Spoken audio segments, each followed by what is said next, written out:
Descarga gratis la aplicación de Televicentro, disponible para Android e iOS.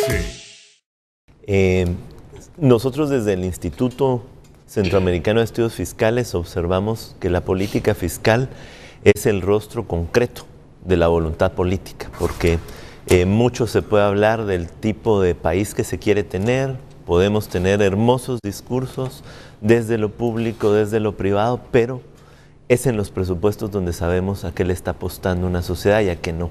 Y quisiera iniciar retomando las palabras que usted dijo. El presupuesto es para la discusión de los diputados porque ellos al final levantan la mano, pero el presupuesto es ciudadano. El presupuesto nos representa a nosotros como contribuyentes, pero también como miembros de una sociedad, y por eso es importante generar documentos que permitan hacer ese análisis de una manera bien argumentada y con suficiente información.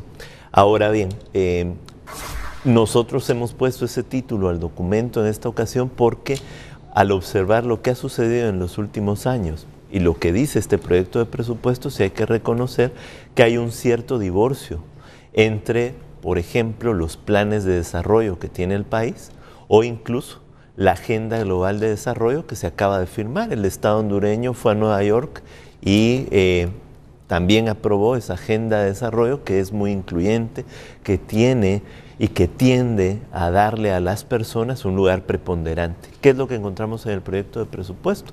Muchos recursos que se están yendo para pagar deuda, o sea, fue gasto pasado, hay que medir su impacto en el presente, pero también hay que reconocer que mucha de la recaudación que se da en Honduras continúa siendo una recaudación muy regresiva, es decir, quienes tienen menos están pagando más impuestos en términos de sus recursos que los demás. Y esos impuestos, aunque van en aumento, no dan la talla frente a las necesidades de mejorar educación, salud. El otro elemento que encontramos en el proyecto de presupuesto, y Wilfredo es uno de los investigadores principales de este documento, es que hay una apuesta por seguridad y defensa. Y está bien en términos de la sociedad está exigiendo frente a la inseguridad. Lo único es que la inseguridad no se combate únicamente con represión y se están dejando de lado necesarias inversiones en protección social, en disminución de la desigualdad, usted muy bien lo decía, las mejoras necesarias en la calidad educativa, en la cobertura de salud. Y entonces en general nos parece un proyecto de presupuesto con limitadas posibilidades de abonar a un mejor futuro, porque el futuro está ahí, vamos a llegar. Lo que pasa es que el futuro al que se encamina Honduras, al igual que otros países de la región, no es un futuro para fortalecer la democracia, no es un futuro con bienestar, es un futuro con más migrantes. Tenemos 2 años de estar observando niños migrantes que salen en condiciones muy riesgosas, adolescentes. En este mismo programa hemos recibido, yo he tenido el gusto de estar, sí, y hemos recibido llamadas de personas que se sienten realmente oprimidas porque no encuentran empleo, porque sus hijos viven en indefensión. Bueno, el Estado está para algo, el Estado está para generar bienestar. Y si no lo genera, entonces sí que tenemos que hablar quiénes son los que nos están gobernando y cómo pueden los ciudadanos influir en las decisiones de estos gobernantes. Y el presupuesto es la clave para influir. Usted ha dicho 5, 6, 7 elementos con los que podemos hacer 7, 10 días consecutivos, programas amplios aquí. Pero bueno, hoy tenemos que resumirlos. Por ejemplo, después de que nos condonaron la deuda, vamos a ver si manejan ustedes este dato. Gran parte de la deuda. ¿En cuánto quedó la deuda externa de Honduras, la deuda pública de Honduras? Después de que el BID fue el último que nos condonó.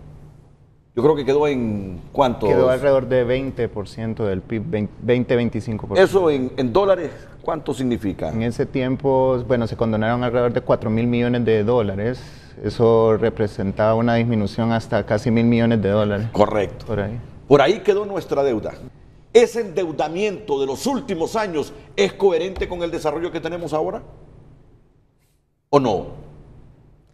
Lo que podríamos decir, bueno, después de los eventos del 2009, ya de la crisis económica mundial y el evento de la fractura política que hubo internamente en Honduras, la estructura económica cambió significativamente.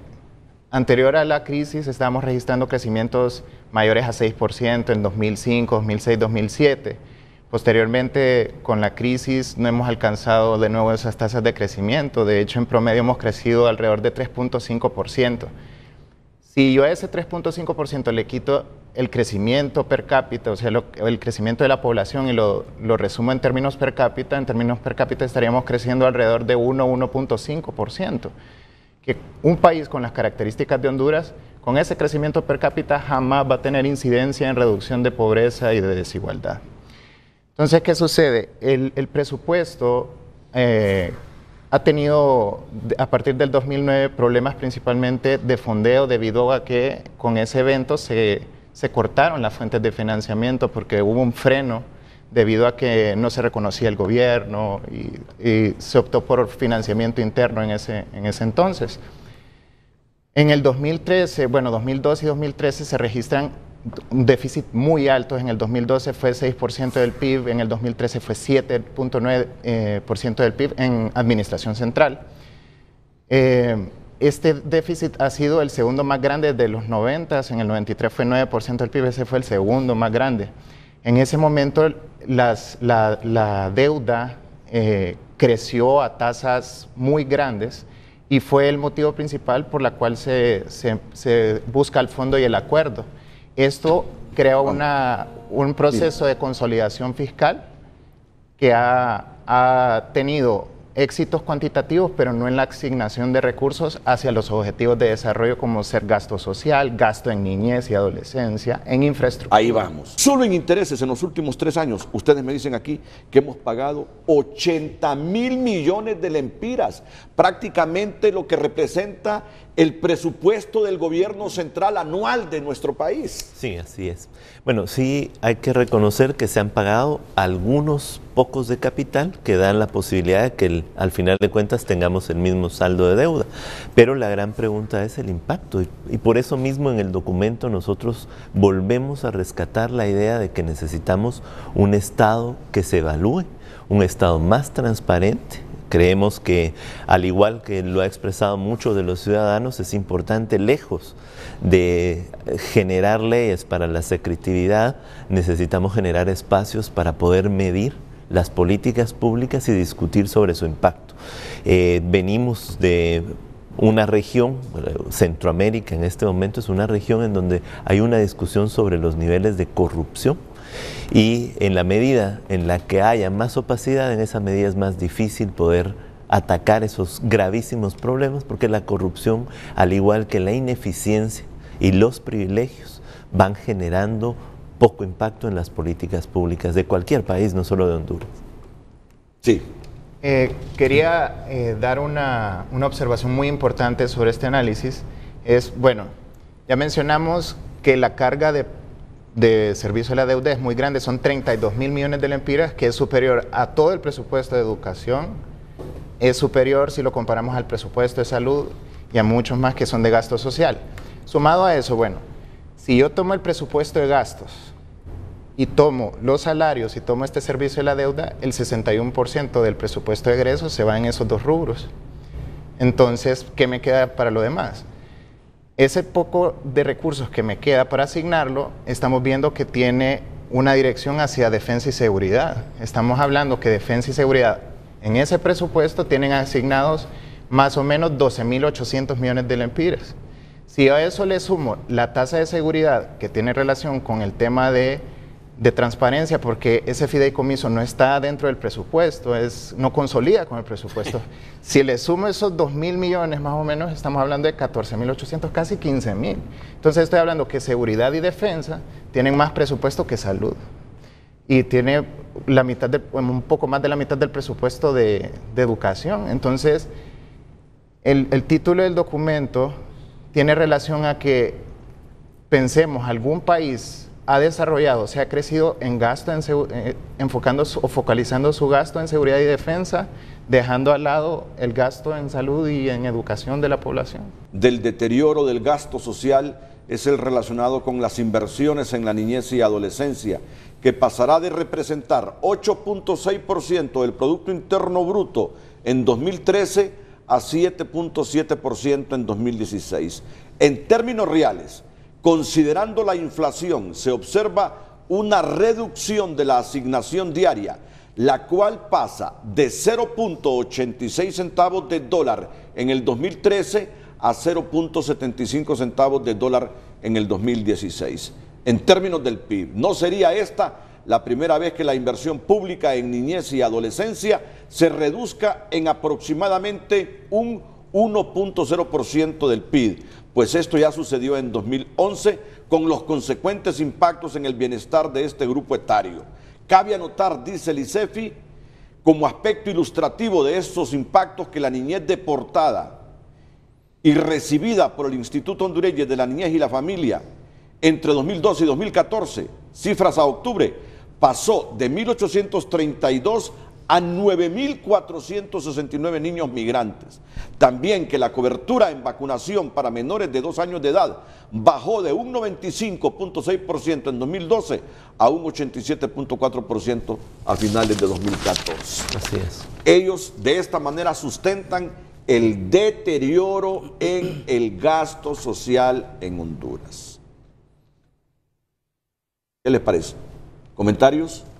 Bueno, sí, tal vez reconocer que tenemos enormes retos en materia de política fiscal en Honduras, al igual que en la mayoría de países de Centroamérica, y que más bien nos toca tener una mirada muy integral de lo que la política fiscal tiene que hacer, porque efectivamente hay poco para casi todo, hay poco para educación, poco para seguridad, poco para protección, poco para justicia, y además esos pocos se pierden en espacios obscuros, ¿verdad? Opacos, como los mecanismos de fideicomisos, instituciones que hacen el mismo trabajo que la otra, muchísimos trabajadores dentro del Estado que no necesariamente abonan al cumplimiento de resultados.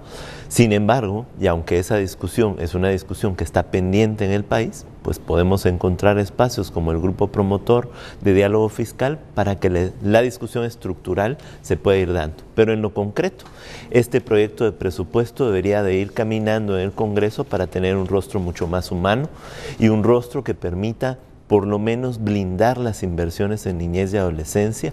Los niños y las niñas aparecen en las fotos de los candidatos, no sé si pasa lo mismo que en Guatemala, supongo que sí, aparecen en las fotos, en los discursos, aparecen en los anuncios, pero en el proyecto de presupuesto están invisibilizados, reducidos, con una realidad muy compleja, ¿verdad? Honduras es un país que no le está ofreciendo bienestar ni protección a su niñez y a su adolescencia, tampoco al resto de la población, pero quizá la mayor preocupación está en esas personas pequeñas a las que deberíamos de estar garantizando futuros mejores a los futuros que nosotros hemos tenido. Tenemos pendientes hablar de los impuestos, ¿verdad? Sí, tenemos pendientes hablar de los impuestos, pero además tenemos pendientes otros temas, y voy a destacar uno: la transparencia fiscal. El ICEFI considera que se debe desestimular el uso de fideicomisos por los que se ejecutan más de 10.000 millones de lempiras, 2% del PIB, y que están fuera del alcance de los mecanismos de control.